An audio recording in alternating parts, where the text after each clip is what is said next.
This is the final word story time, number 241 with Jeff Lemon and Adam Collins. The show is brought to you by Maurice Blackburn, the number one plaintiff law firm in Australia. And Adam has just extracted a cricket ball from a plastic bag. I don't know why. You're sitting in front of a screen.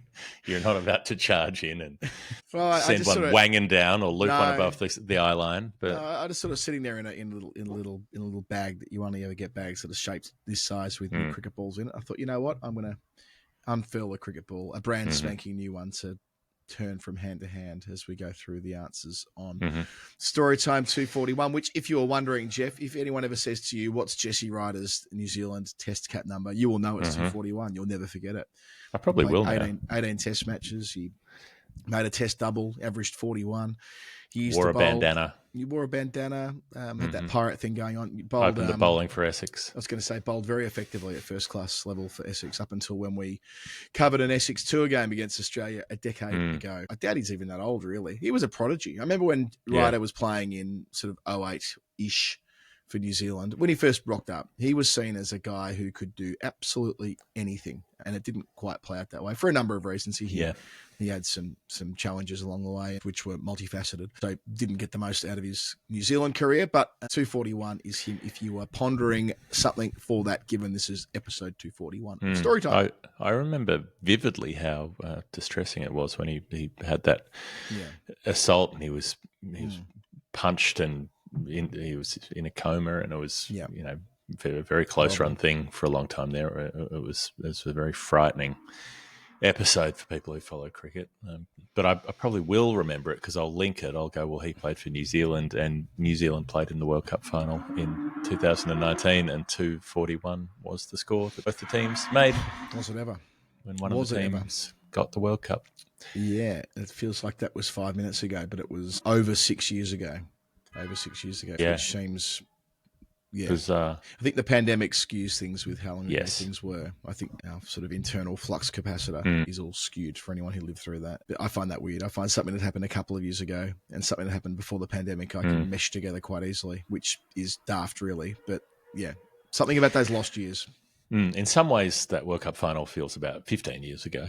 In other ways, it feels recent. I don't know. It exists in a strange place in time as things go along, but that's what time does. It moves on. We got the news that the Dicky bird has left us, which is sad. He was so energetic, and they kept going and shooting segments with him and doing interviews with him over the last couple of years as he was getting into his 90s, and he was racing around the place and talking people through the routines that he'd had to make sure that he got to the strong old age that he had, and that he was still active and happy and chipper and enjoying his life in his advanced years. But his run has come to an end. Definitely the most iconic umpire. There are umpires who, Rudy Kurtzen has his moments, and Billy Bowden had his moments, and there are the ones who are remembered for their part in historical controversy and so on. But Dicky Bird would be the number one celebrity umpire, or number one umpire on celebrity rankings, I think.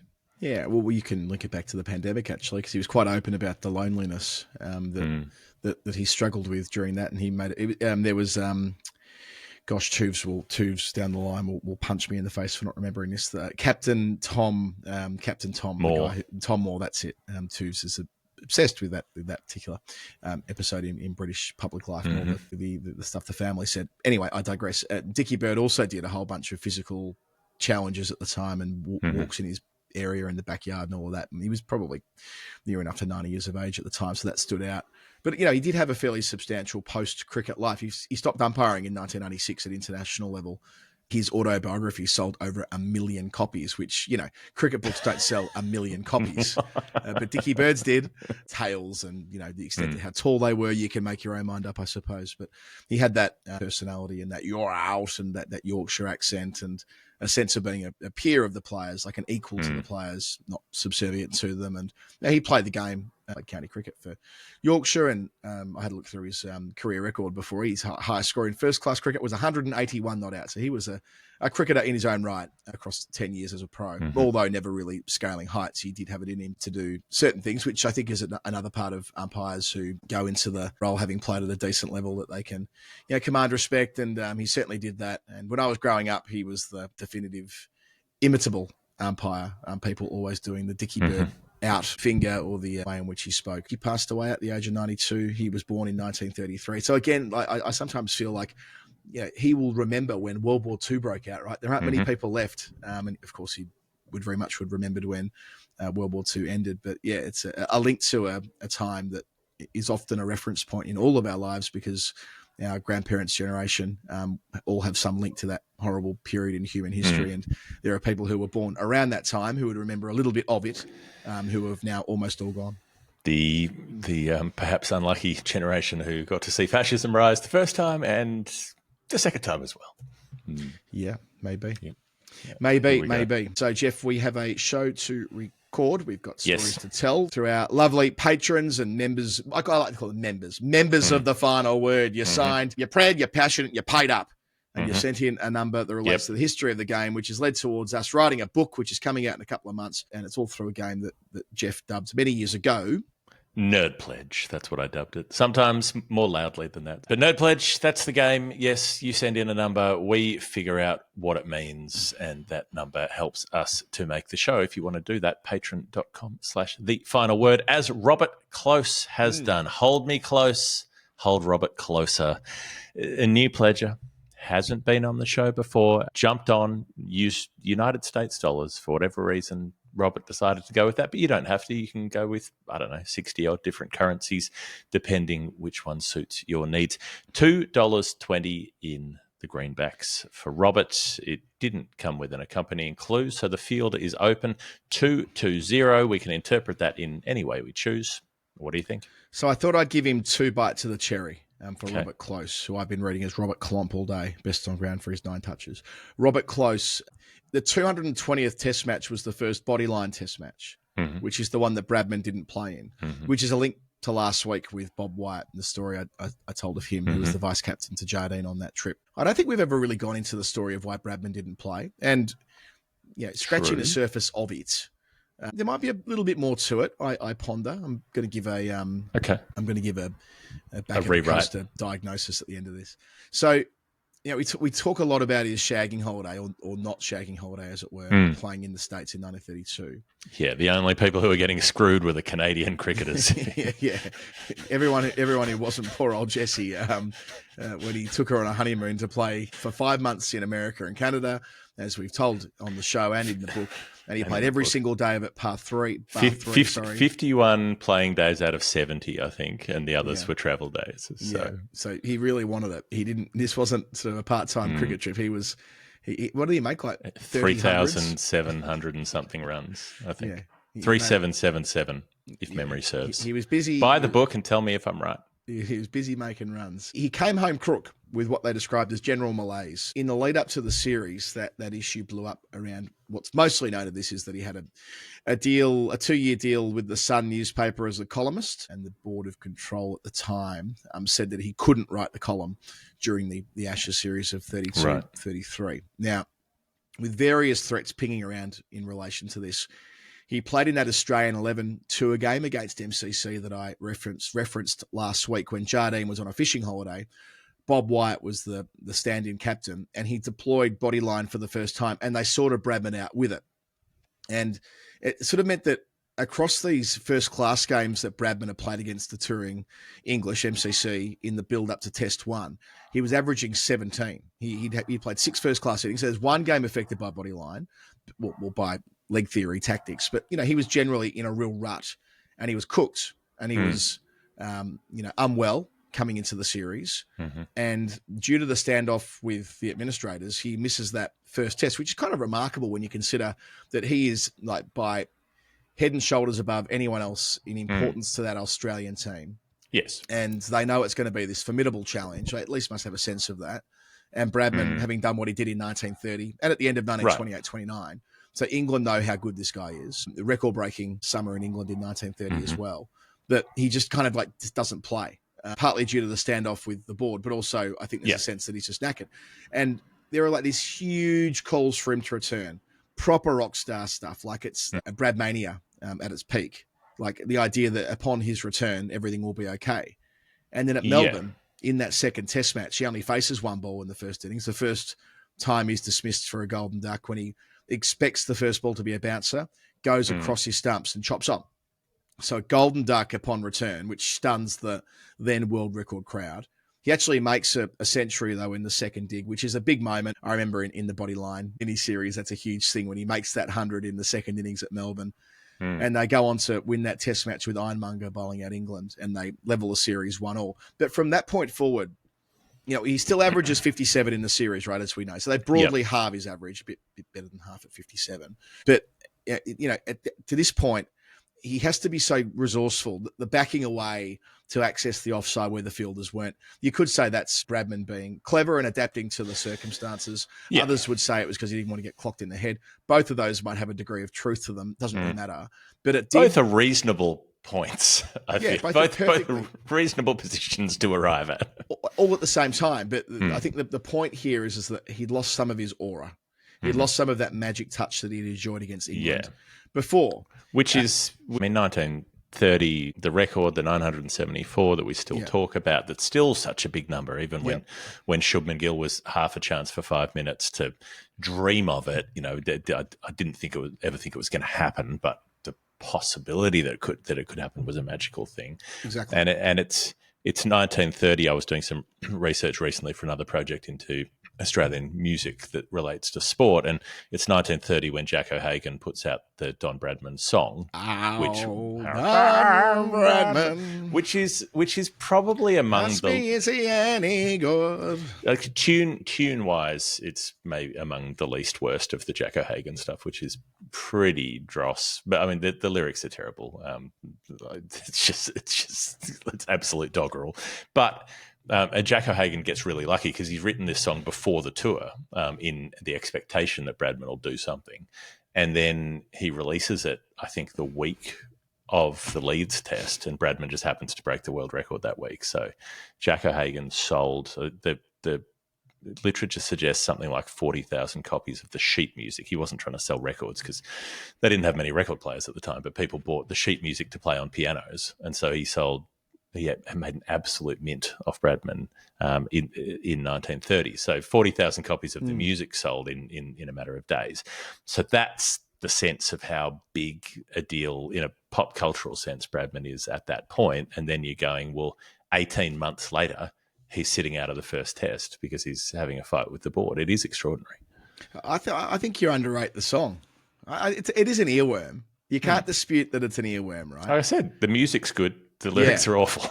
Yeah, no, but I mean, even the lyrics, right? You know, how Don Bradman, I ask you, is he any good? How Don Bradman, as a batsman, he sure could lay on the wood. No, there's a line about it's something like he really is plum pud or something. Like it's shit. It's dreadful. I'm just scrolling through. I've got lyrics in front of me here. Okay. But yeah, it's quite stirring in a way. He really is when he plum goes out pud. to bat, he knocks every record flat, for there isn't anything he cannot do. Oh, Don Bradman, every Aussie dips his lid to you. That's, you know, I think that constitutes a song in 1930 that would have had them, understandably. You can get away with a lot of lyrical sins with a decent tune. Many musicians has found that over the journey. Yeah. Here's the Plumpwood. Our Don Bradman, now I ask you, is he any good? Our Don Bradman, as a batsman, he is certainly Plumpwood.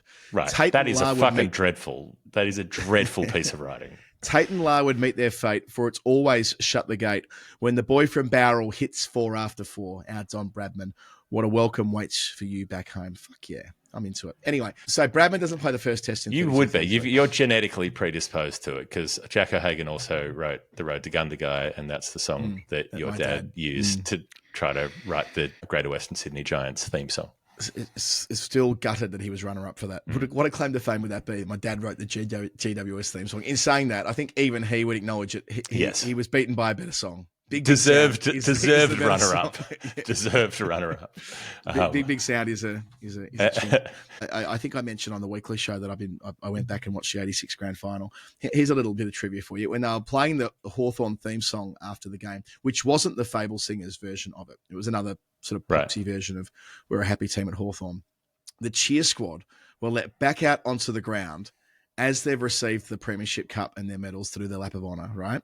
They come back out on the ground and erect a new banner, full size, brand new banner, to congratulate Robert Di Domenico on being Hawthorn's first Brownlow medalist. And they ran through another banner in their lap of honour. just loose shit. I love it. What a time. So glad I was at least alive at that time. Have you ever encountered the song, like the Fable Singers style song that was written for the draw? What, in 2010? 1977? No. As in, I think the band was called Sidewinder. Australian band. So he wrote a theme song, like a club song, for when the game is a draw, so that you've got something to sing, which is released under the name of the Barrackville Singers. And it's very Fable style, but I'm not sure if there'll be a copyright problem if I include it, but it's worth a listen. I'll send it to you afterwards. I was going to say, I feel like we might have overlaid a couple of songs by this point in the edit. We'll see how we go. We used to overlay that stuff in Calling the Shots, and we never got in trouble. So, take it as read that if you wish to, Jeff. If you find that song, it will be overlaid in the episode to this point. I better move on. So Bradman doesn't play. What country are we in? Didn't play the first test. Nick Craft is the name of the writer. I just found that. I've sent you the link. It goes for a minute and 20 seconds. So, it's your choice. I guess what I wanted to talk about was that just after this, so Bradman's period, his malaise, which started in America, there you go, continues through until Leeds of 1934. I root mathed this from when he returns to the team, so the Duck and the 100, through to the time before the Leeds Triple 100 in 1934. 13 test innings, an average of 44. And there's a 13 innings first class period in this time when he is tunless as well. So it's the only time that he's mortal. So I'm just pondering, does this have something to do with, I don't know, dare I even say it, like a depressive episode? Is there, I've got nothing to bolster this, but is there something else going on? Because after this, he goes back to being twice as good as anyone that's ever played the game, statistically, or the way he influenced games of cricket. But there is that period, and it's not 5 minutes. It runs from, the end of 1932 when he's back from America, when he's crook, through until July 1934. It's a pretty substantial chunk of time. It's like, I don't know, what's that, 21, 22 months. Yeah. And I know there's not heaps and heaps of cricket, and he does have a really big Shield season in there. I don't want to completely whitewash this. He has a big Shield season before moving to South Australia in this period of time. But still, I wonder what was going on with Don in that window of time when Bodyline shook everything to its core, and he was right in the thick of that story from day dot. But he was already unwell. And I wonder, something else I'd throw in there. I don't know why it's come up so often on this show, but we talk about penicillin and the discovery and creation thereof more often than you would expect on this show. Indeed, it's mentioned in the book as well in the introduction. But in this era, this is pre-antibiotics. When you get sick, you often get really, really sick, and people have illnesses that have much more deleterious effects or much longer lasting effects because it takes that much longer to regain their health because they don't have the aid of the modern medical science that we take for granted.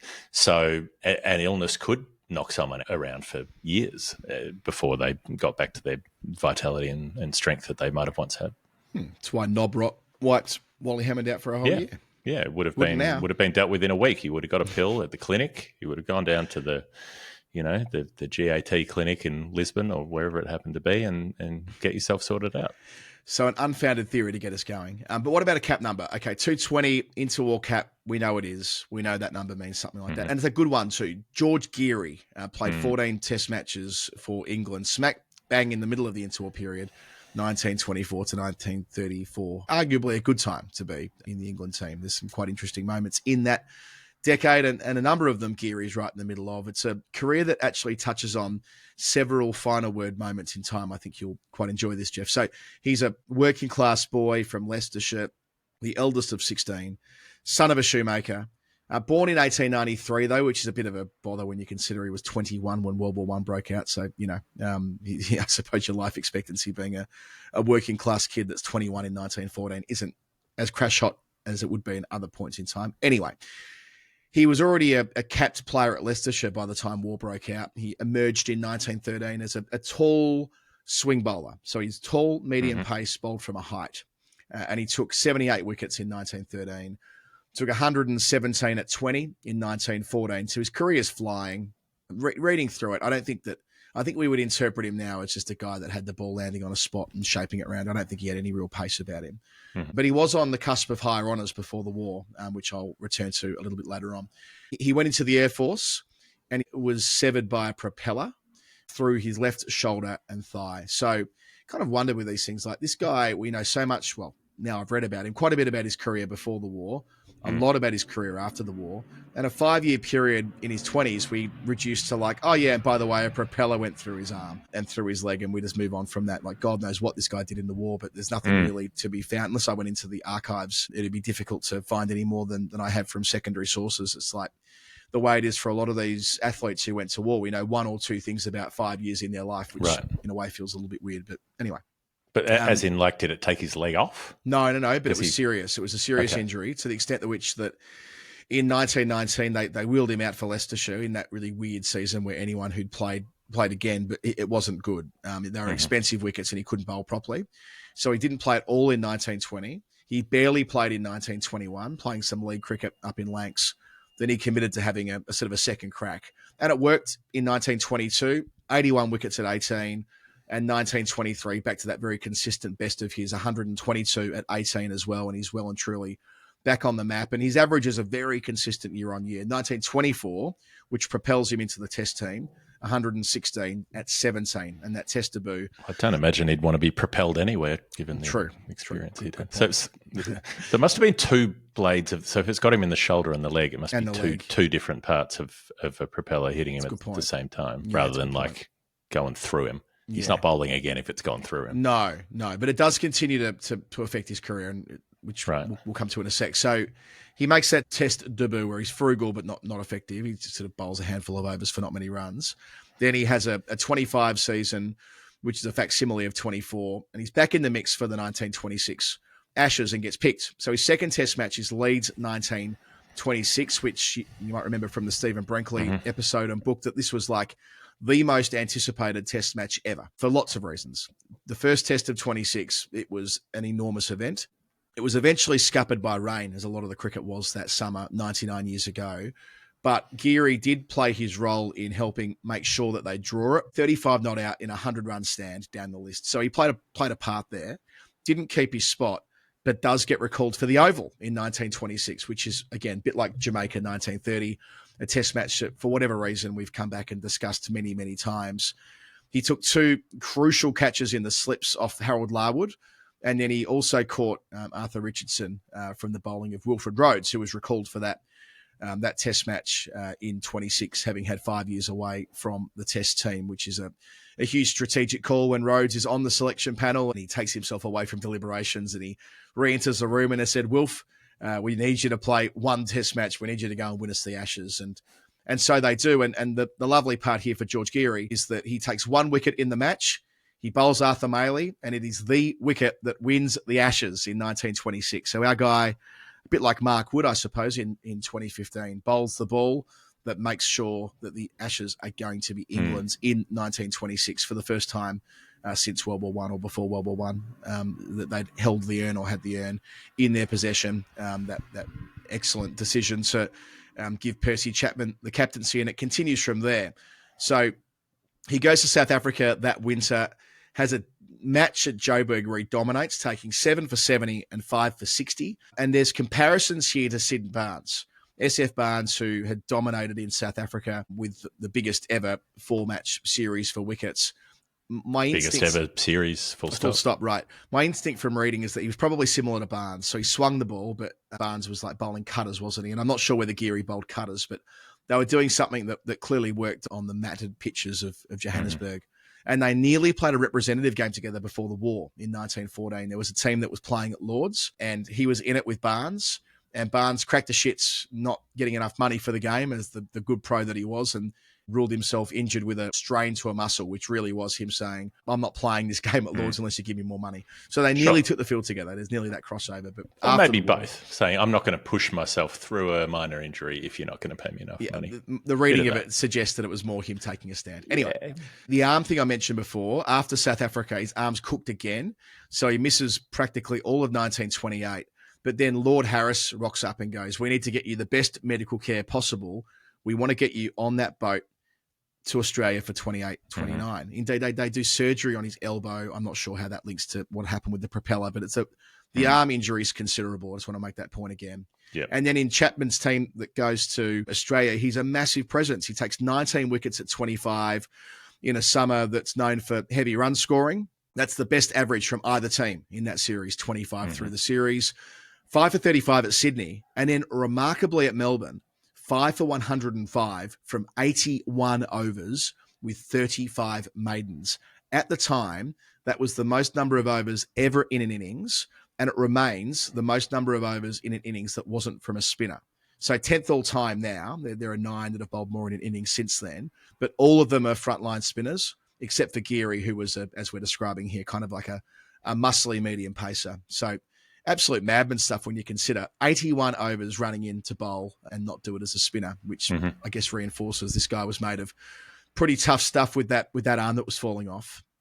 It's in that innings, actually. The trick is you've got to hit it with another propeller, I reckon. That's how just bank like one on the front, one at the back. There's another intersection with Bradman here. That's the innings where he makes his first Test 100 at Melbourne in 1929. There is a little bit of Bradman stuff to come here, actually. So England have won the Ashes 4-1. He's a hero in turn, the second time that he's been part of an Ashes winning team, 26 at the Oval, and then throughout 28, 29 when they've won so handsomely.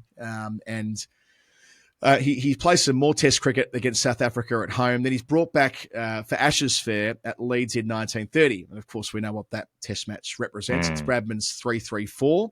And his figures are perfectly reasonable in context of Bradman making 300 in a day. He takes 1 for 95 from 35 overs. He doesn't play again until 1934, where they recall him as a 41-year-old for the first Test at Notts and the second Test at Lords. So Notts, Australia win. At Lords, famously, England get the job done under Bob Wyatt, who was the captain in 1934 that we spoke about last week. And that's the Verity Test match where he takes 15, which means there's none left for the others, really. And Giri doesn't take a wicket in his final Test match. But there's a nice link here back to Verity as well. So we know that Verity has the best ever first-class figures of 10 for 10. Well, they belonged to Giri until that point, because Giri in 1929 took 10 for 18 against Glamorgan. So we've got a couple of games where he's just got these remarkable bowling analyses for different reasons. And he's got a bit of a habit of doing these types of things. I mentioned the big bag in Johannesburg. Well, how about his second benefit game in 1936, where playing against Warwickshire, he took 7 for 7 and then 6 for 20 in a benefit game when he's 43 years of age. And the game was so short, they didn't have enough time to get around enough with the hat. He only made 10 quid out of his benefit game because he knocked them over so quickly, which is quite funny. And to round off this answer, he lived until 1981. He was the second last remaining member of that famous 1926 England team. Harold Larwood was the last to pass away. He went on to coach for 20 years at Charterhouse, which is interesting because Charterhouse is a pretty posh public school. Giri, as I mentioned before, one of 16, very working class from Leicestershire. But he was the cricket coach there and had a big hand in the development of a future England captain in Peter May, who we've spoken about many times on the show. So Giri, 14 Test matches, 46 wickets at 29, and those two aforementioned Ashes wins at 2,063 wickets in first-class cricket at 20.03. I went and looked at it. He needed to go for 76 fewer runs in his whole career to get that bowling average under 20. So he was 76 runs away from having an average with a 19 in front of it, and lived to a ripe old age of 87 when he passed away. And one of the great players of that interwar period, George Giri, who wore, we didn't wear cap 220. It wasn't a thing back then, but I can tell you he was the 220th Englishman to play Test cricket. Jeff.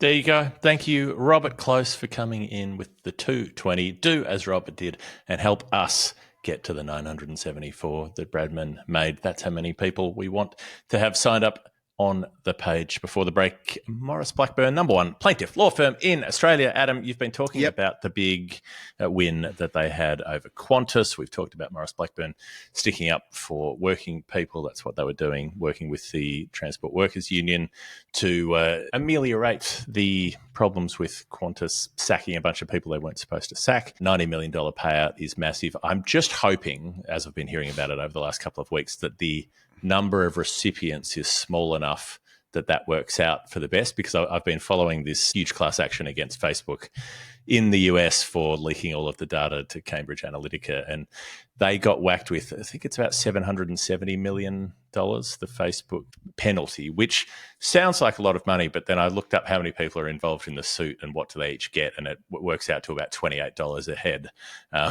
for the people who signed up for the class action suit. So I'm hoping the TWU members get better bang for their buck out of the 90 mil. Well, 90 mil divided by 1820 is 50 grand. So, I mean, I don't know whether it's as straightforward as that. It might be, it might not be. It's probably beyond our pay grade. But what I do know is that they pulled out all the stops. The senior legal team there for Maurice Blackburn, some of Australia's best lawyers, had their principal lawyer on the tools for that one because it was such a high-profile case, and won that record fine of $90 million against Qantas. Jeff, Maurice Blackburn Lawyers are Australia's number one plaintiff law firm. Great to have them with us, supporting our show every single week of the year. Take a break, then over to you for your first answer on Storytime 241. It is the final word. Storytime 241. Jeff, you're up next, and you've got Kevin Jones. Again. 854 again. Calling Kevin Jones for the second time in 2 weeks. The clue, 4854 in sterling. After listening to Storytime 230, I decided it was finally time for me to pledge. The number is the same as the number in that episode, but it has nothing to do with David Warner. In fact, as an English supporter, the number is the wrong way around. It's in Aussie format. Now, Jeff, you had a bit of a frolic on this last week. You decided to not do it, and now we're back here again, and it feels like you are going to give me the answer. Yes, I second-guessed myself last week. We cut most of that out in the end. But I read this clue. We had the solution for 854, but it said, after listening to Storytime 230, the number is the same as the number in that episode. So I thought, hang on, is the number 230 or is the number 854? And then I was looking through the spreadsheet and that didn't seem to line up. And I couldn't find anything to tell me which one it was supposed to be. And I went, okay, I can't solve this while we're in a live recording session with a hard out that we need to meet. Yeah. So I'm going to postpone it. In the end, went back and realised that 854 refers to one of the numbers that was solved in that episode. So the number is not 230, the number is 854 because we did $8.54 in that episode. It was from Alex Brown, and it was the 8 minutes and 54 seconds of David Warner's apology press conference, if you recall that number. I do remember, Alex. That was a very clever answer at the time that you and he worked together on. Yes, for quite some time. It took us a long time to find that solution. So Kevin Jones heard 854 and decided to use that in a different way. Now, 854. Nobody has taken 8 for 54 in Test cricket. Really? No. Yeah, I mean, I guess you don't get that many 8-fers, do you?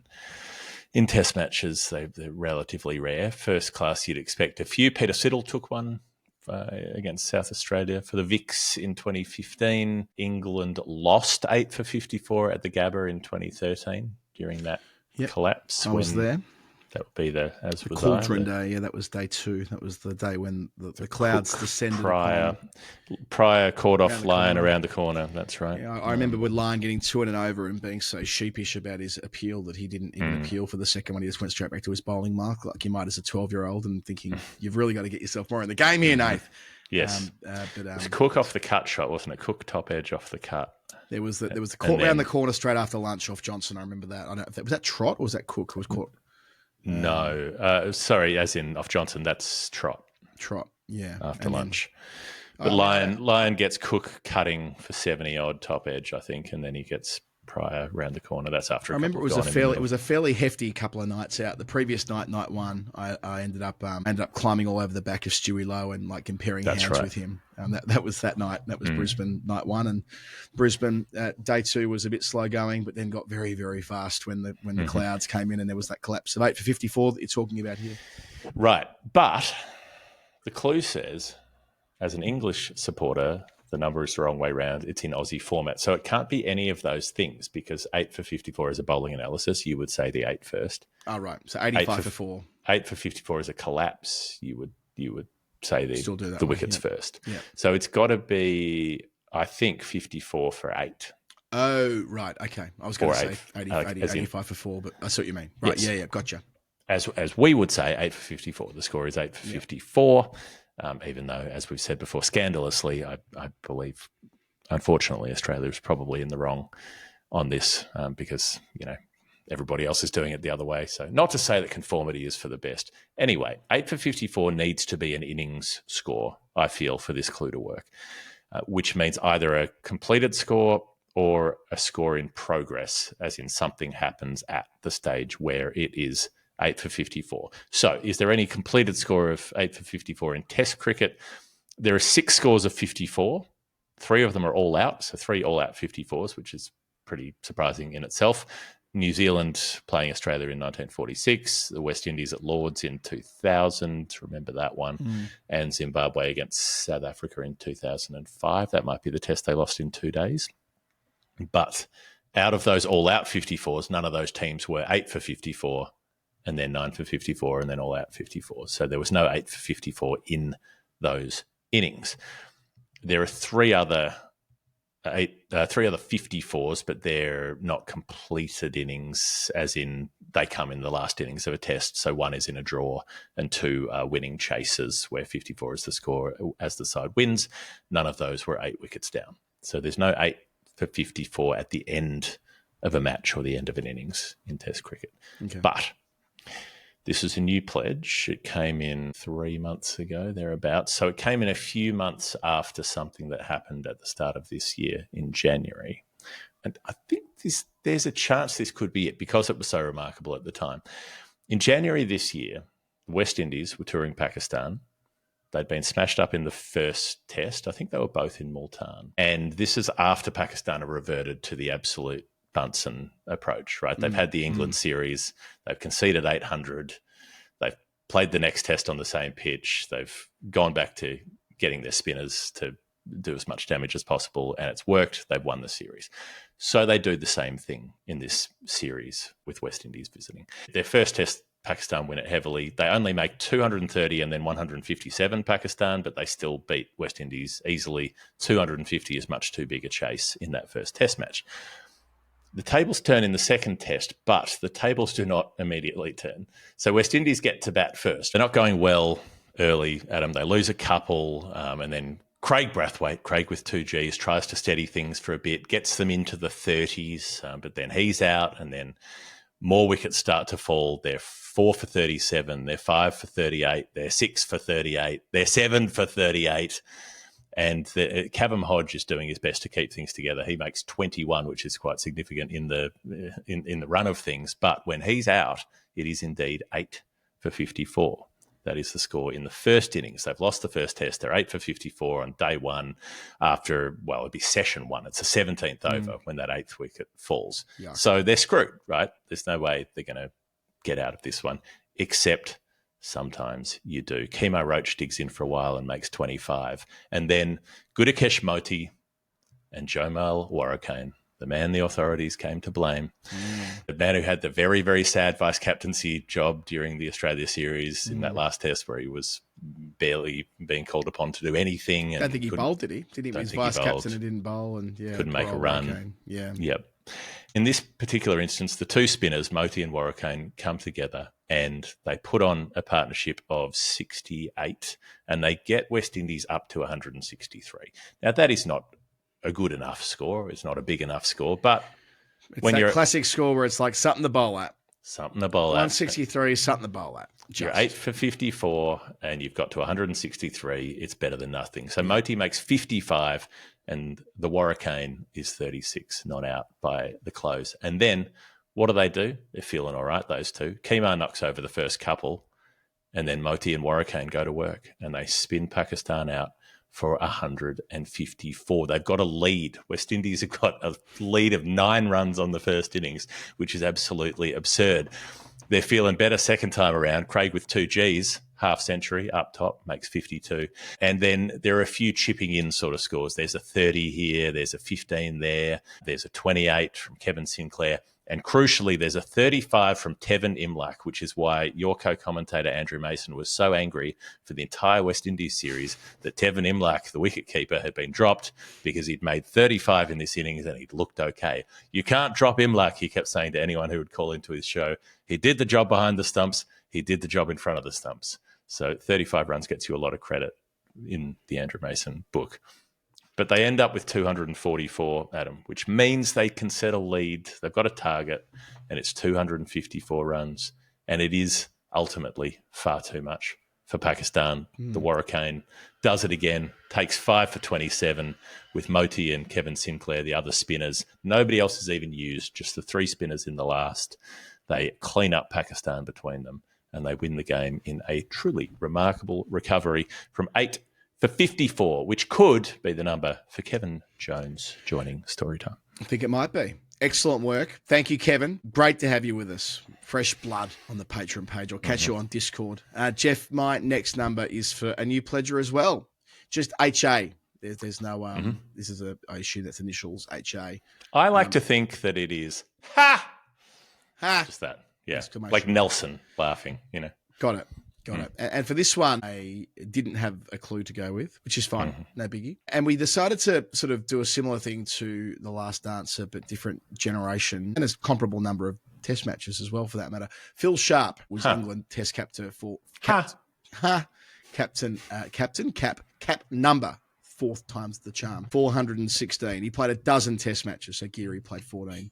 And we almost did a story on him probably 6 or 8 weeks ago. Right. What was the I don't remember this. What was the catalyst for you? I mentioned it in passing. I rabbit holed on Phil Sharp for a while and I got very distracted. And then I just mentioned in passing that it was funny that he got picked basically because he could catch it. Yeah. And this is what I want to debunk a little bit of, but yeah, there is some truth to that. So there, I mean, by that, but I didn't do the full story for whatever reason. Yeah, and look, the story is limited in what you can learn about the guy, and I'll explain why. So he played Test cricket between 1963 and 1969. He was a bit of an enemy of Boycott, a lot of animosity from Boycott towards Sharp, which probably... I'm interested. Yeah, I mean, yeah, enemy's enemy is my friend stuff, right? Not to say I'm an enemy of Jeff Boycott, but you know what I'm trying to say. If someone's got beef with Boyks, there's a decent chance we will see eye to eye on some things. There's this enduring belief about Phil Sharp that he was picked because he was a professional slipper. So again, similarities to Giri, who took those 2 crucial catches at the Oval off Larwood in 26. And that's partly why England liked him. To explore that a little bit deeper, he was born in 1936 in Yorkshire, 3 years after Dicky Bird was.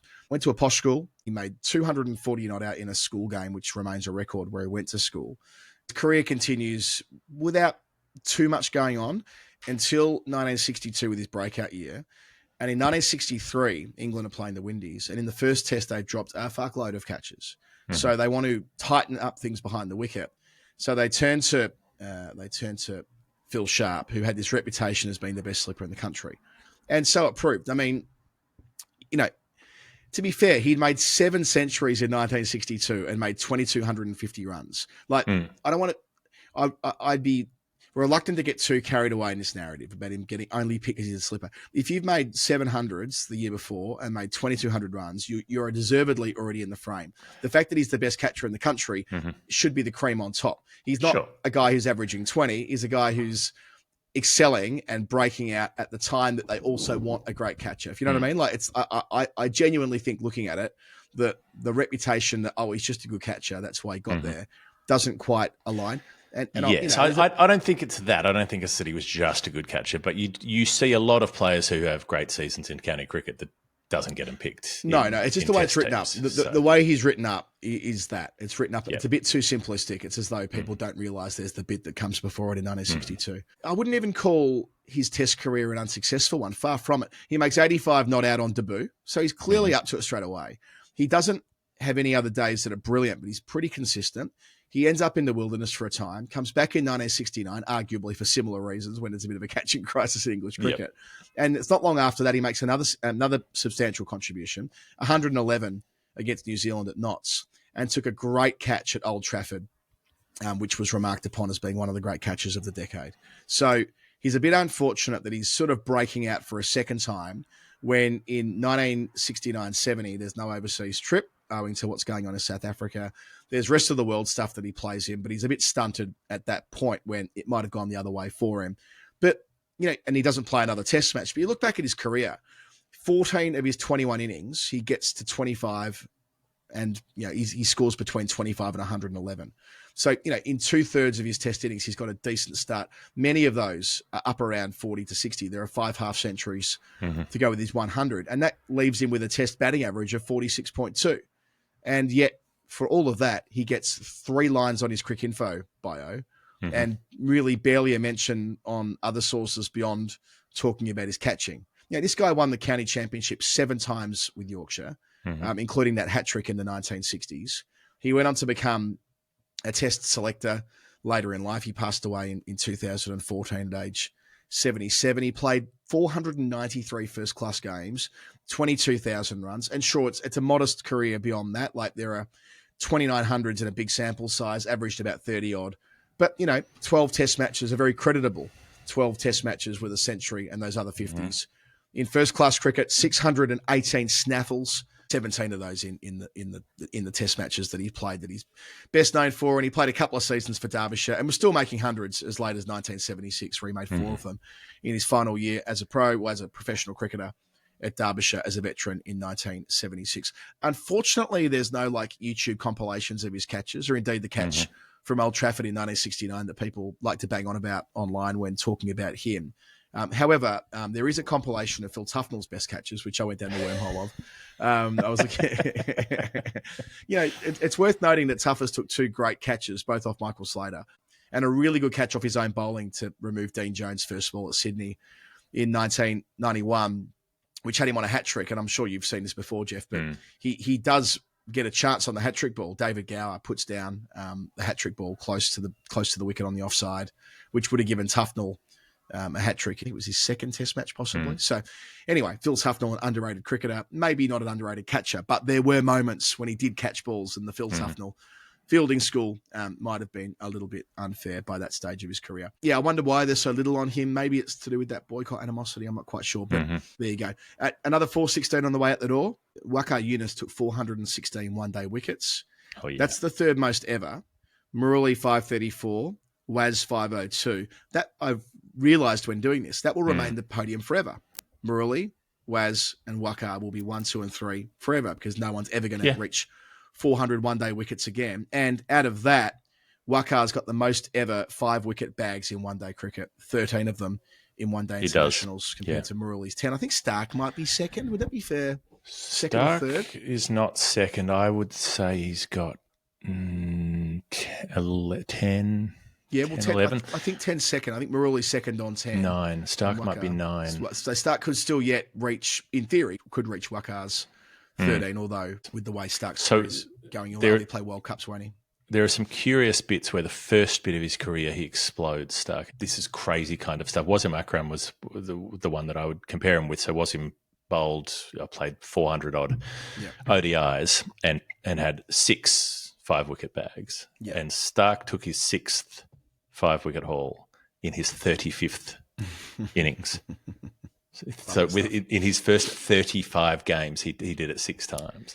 So he equaled Wasim across 400 matches. And then Stark didn't take one for about 50 matches, and then he finally got another one at Lords, wasn't it? He got the next one. Did he get the next one at Lords with the when he knocked over Stokes that day? I think Stark got his next fifer. It's that might have been even in the first bunch because that was 2015, wasn't it? No, 2019.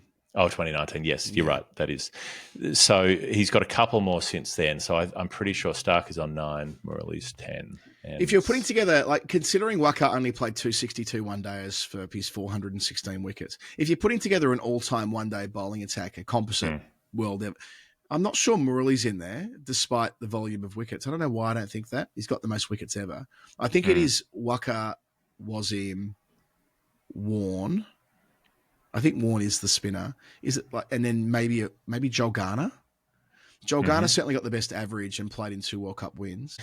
Ryan Harris averages about 18 in one true. day cricket. But there'll be, I mean, I guess Glenn McGrath, having been player of the tournament or the leading wicket taker at the very least in his final performance in 2007 to complete 3 on the trot, it's hard to deny McGrath 3 World Cups. Yeah, but it's also just boring to pick McGrath. McGrath's already got the test spot stitched up. So I did just check that. Yes, it is Stark 9.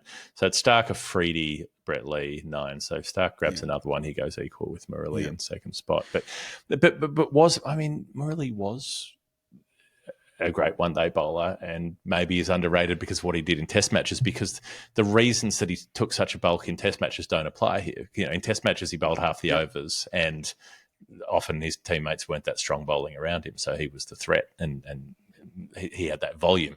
One day, as he's restricted to the 10, same as everybody else, he's got to pick the right times of the innings to bowl, and he still ends up with 500 wickets. Yeah, it's because they played an absolute shitload of one-day cricket, Sri Lanka in his era. But maybe it's just that we paid attention to the Shane Warne one-day career. We didn't pay attention to any ODIs that Murali was playing outside once he played in Australia. Yeah, and I was going to say team success was a measure, but Waqar didn't play in 92, did he? He was injured. No. Waz, of course, did. I mean, Murali taking him at an average of 23, going at 3.9 and over, and picking up a wicket every 35 balls is pretty compelling stuff. Yeah, it certainly is. Anyway, so there's some thoughts on 416. Great to have you part of the crew. Hope you enjoy your stay. Find us on Discord. Find us on Patreon. Yes. Find us at the cricket.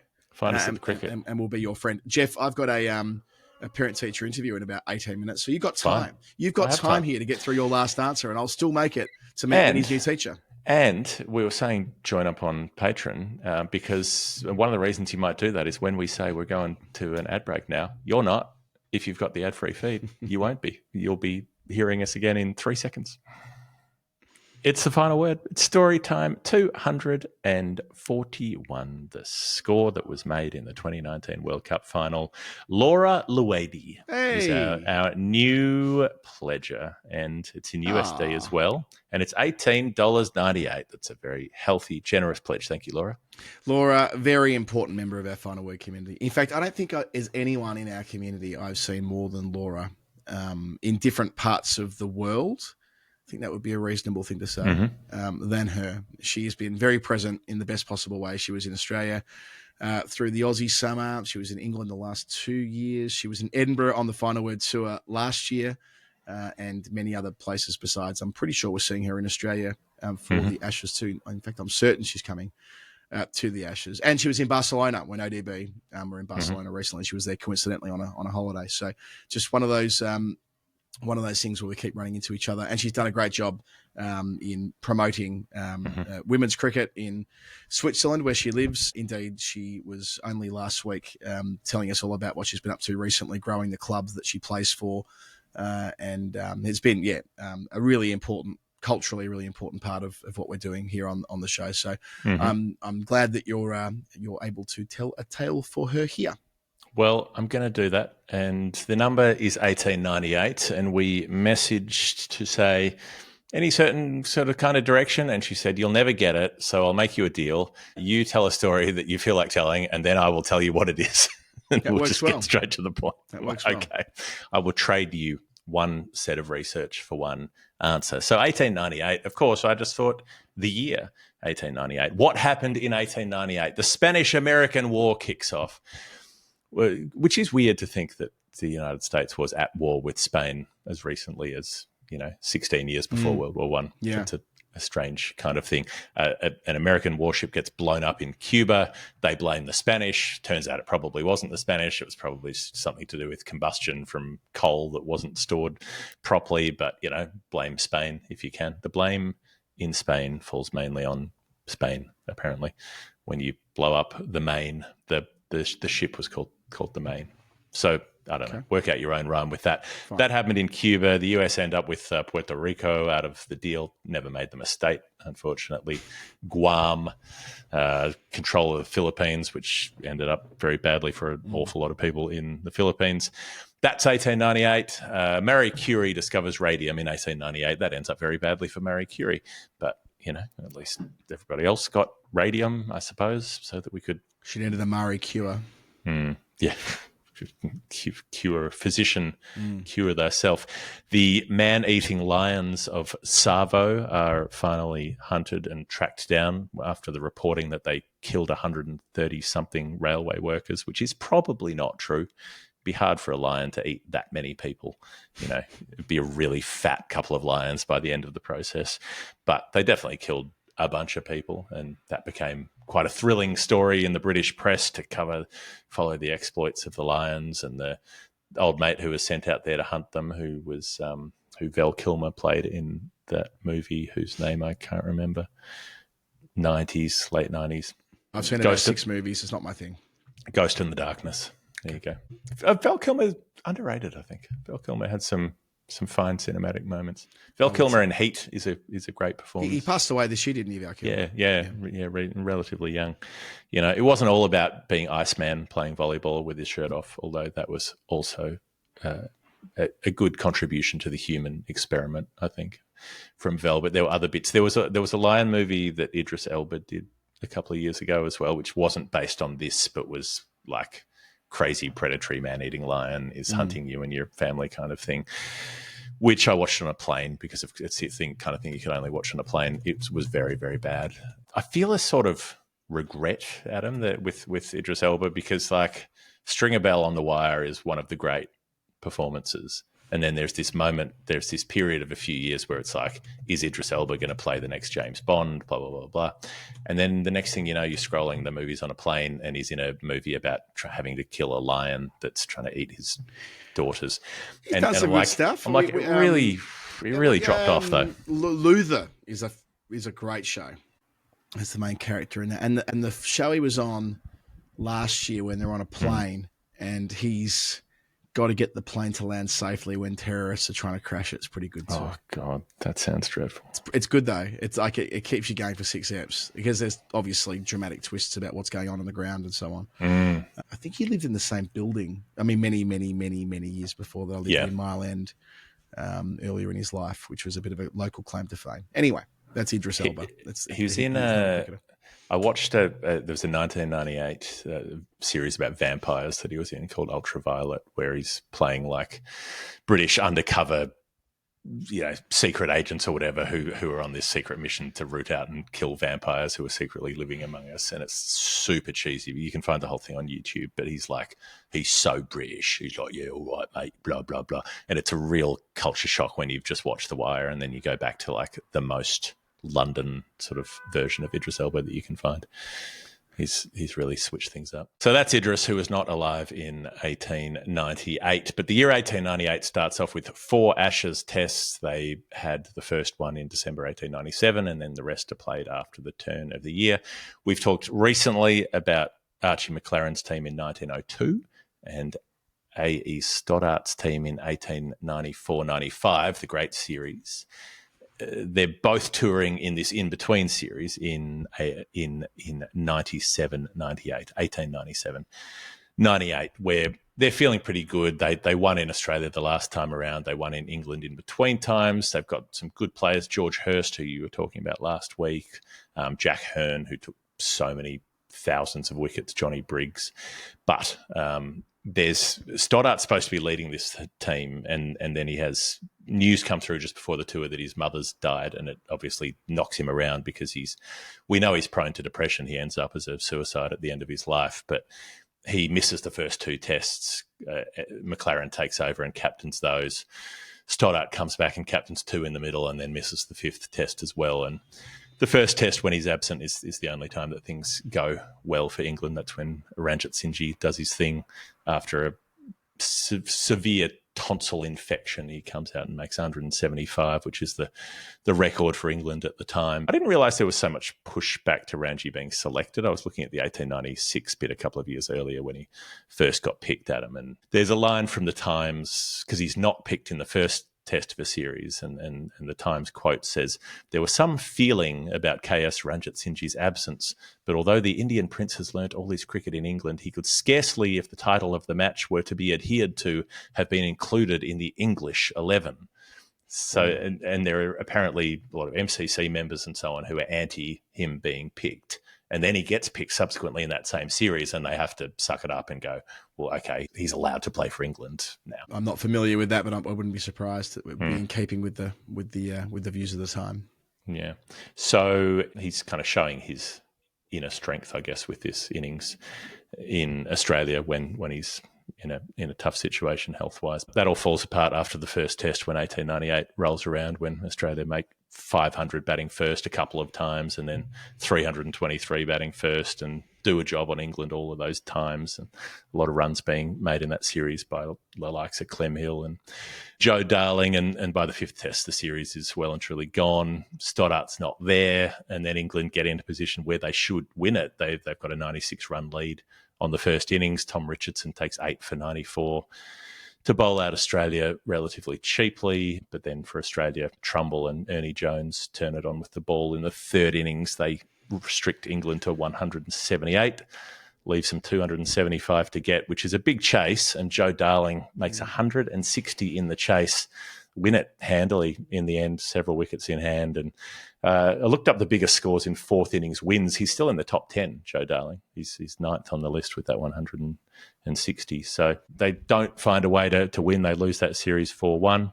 Stoddart goes home and later in that season, that English season of 1898, the last interesting thing I found, Adam, was he's captaining a Stoddart 11 against a team called the Rest, which has a keeper at number 11, and nothing piques my interest like a keeper at number 11.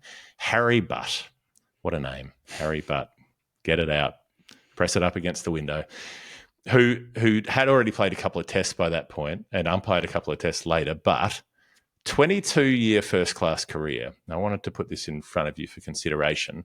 Never a bowler, bowled a total of 60 deliveries across his entire career, never took a wicket, but played 550 games, batted 801 times and averaged 12, never made a ton.